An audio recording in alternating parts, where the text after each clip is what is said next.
John, we're so delighted to have you here today. You came to Ireland for the very first time in 1964 as the leader of the very first EIL group to come to Ireland. They were a group of American students. And as we're celebrating our 50th anniversary this year in 2014, we're thrilled to have you back here in Cork in the EIL office and delighted for you to share your stories about the trip back in 1964. So John, could you tell me about the journey that you and the group made from Vermont to Shannon back in 1964? The flight over, we're on a plane with 4 propellers. I believe it's the last time I ever flew in an airplane with propellers. There wasn't a little plane. And we landed at Gander, Newfoundland so they could refuel. And then we landed at Shannon. And I can remember coming out of the clouds. And there it was. How did you prepare for your trip to Ireland? We did not have the kind of communication ability that there is today. You know, you could pick up the phone if the family had a phone in the home. Everybody didn't. So the experiment training program for us was critical to the success of the group. Prepared us for something that I don't think I'd thought about. I'm going to get on a plane and fly to Ireland and meet some people that I've been communicating with by mail. Okay. How are you going to live with the Murphy family? Well, I don't know. However they determine. Well, so we were prepared for life different than the life we were used to by the training with the experiment. And I believe that was the crucial part of our preparation, other than just getting together as a group. Can you tell me a little bit about the students in the group in 1964 and what kind of an impact the experience had on them? Well, and to a degree I can cover most of the students. They were 18 to 20 years old, freshmen and sophomores in college at the time. One girl turned 21 during our stay, and she was the old one next to me. They went home with a different experience than they had lived their whole lives. I did keep touch with many of them, and over the years began to lose touch. But the 2 that I still have some communication with would tell you today that their Irish experience changed their lives completely. You know, we get used to living wherever we are, in the lifestyle where we are, and then our avenues are expanded, and you see a completely different culture, similar but not the same. I believe it opened all of our eyes to the world rather than to our own communities. And I do know, and as I did keep touch with the students for some years, they all went on and graduated college. They all went into professions. 2 or 3 were teachers. Mary became an attorney and has written several books. Peggy went to work for the government and recently retired. I'm trying to think of Bob Pattison took over the family business and continued to be successful. But the Irish experience broadened their horizons tremendously, as it did all of us, but especially for the young folks. Why do you think that was the case, John? The whole concept of taking yourself out of your comfort zone and learning to live in another society, and the whole idea of living with the family and trying to become part of that family, it's a bit of a contrived experience because you're only there 4 or 5 weeks with the family. But if you let yourself go and can in fact become a functioning member of the family, as I believe most of the students did, it'll change your life. I believe it had a positive effect on everybody. Can you tell me a little bit about the host families that the students stayed with and what the living situations were like? 2, 3, or 4 were economically upper level. A gentleman owned his own business. One of Mary Greenwood's family, the father was an Olympic sailor for Ireland, and the family was rather affluent.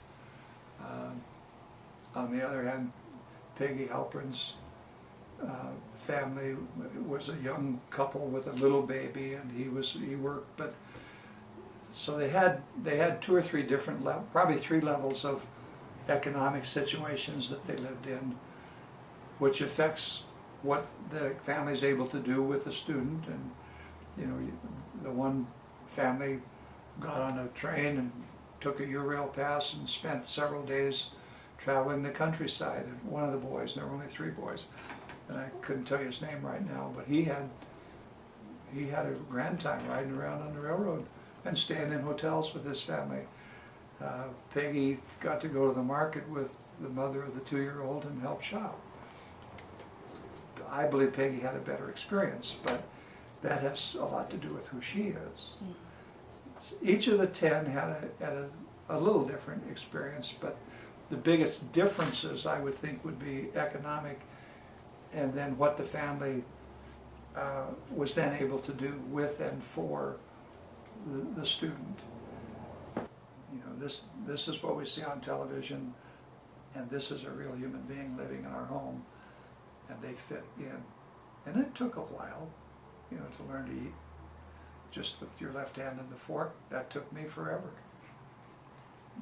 Joe Murphy used to put all his food in that fork and then eat it. I'm trying to figure out how you could stack that much food up on a fork. And he used to say "feck" at the dinner table all the time, and Mrs. Murphy would smack him. I didn't swear. Ah, you did. And would you be able to tell me a little bit about family life in Ireland back then, back in 1964? And could you describe it at all? Any differences between family life here in Ireland and family life in the States back then?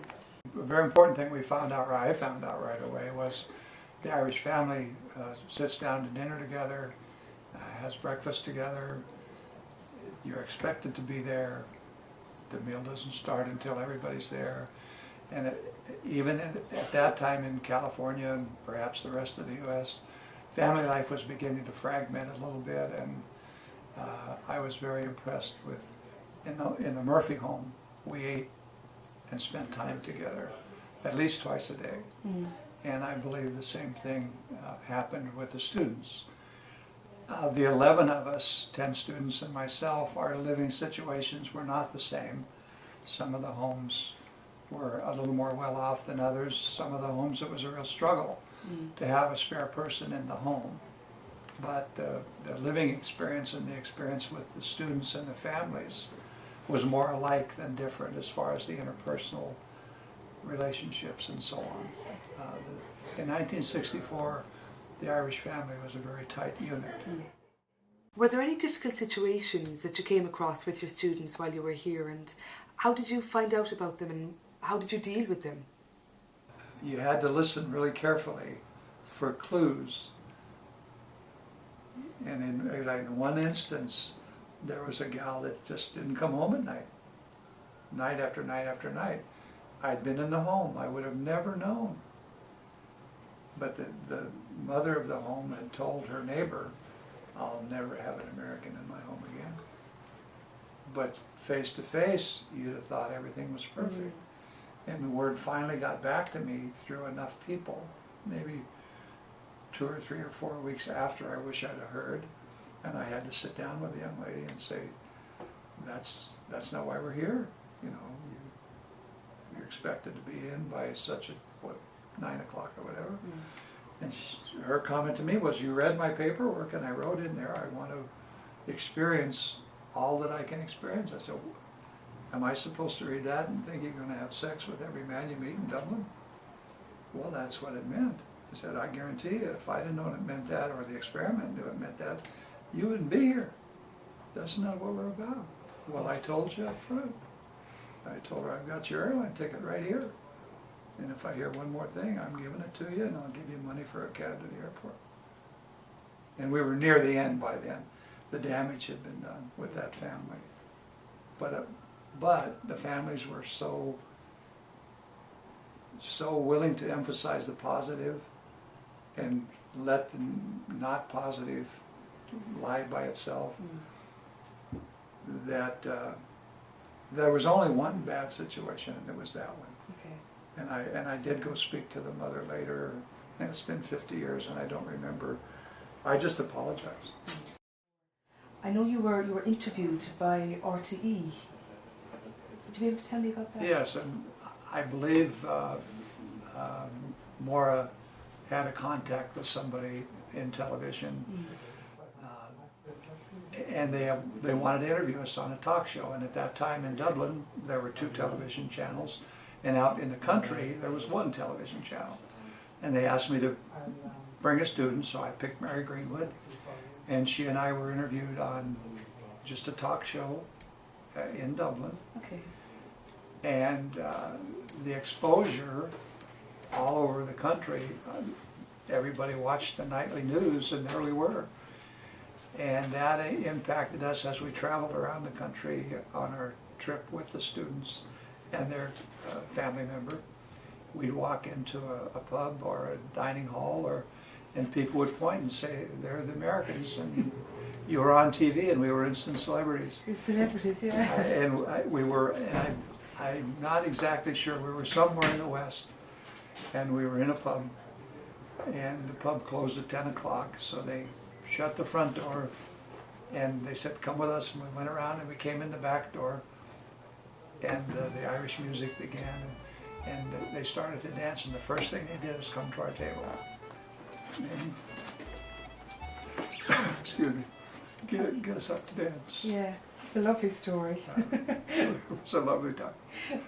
You mentioned JFK, and we know that JFK was much loved by the Irish people. So what kind of reactions did you get from people when they found out that you were American?